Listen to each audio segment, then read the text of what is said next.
اعوذ باللہ من الشیطان الرجیم بسم اللہ الرحمن الرحیم الحمد للہ والصلاة علی اہلہا۔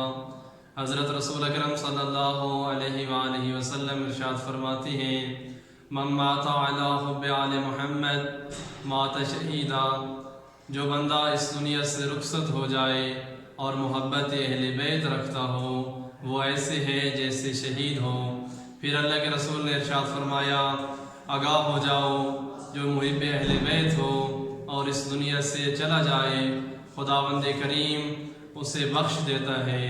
پھر اللہ کے رسول ارشاد فرماتے ہیں آگاہ ہو جاؤ جو بندہ محب اہل بیت ہو اور اس دنیا سے رخصت ہو جائے جب قبر میں جائے گا تو خداوند کریم کہ فرشتے جب اس کی قبر میں آئیں گے تو اس وقت اسے جنت کی خوشخبری دیں گے۔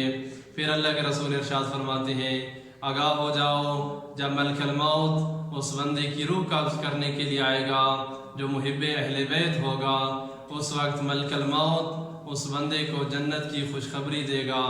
پھر اللہ کے رسول ارشاد فرماتے ہیں جو محب اہل بیت ہو اور اس دنیا سے رخصت ہو جائے تو خداوند کریم کے سامنے قیامت والے دن ایسے پیش ہوگا جیسے ایک دلہن کو سنوار اور سجا کر اس کے شوہر کے گھر میں بھیجا جاتا ہے۔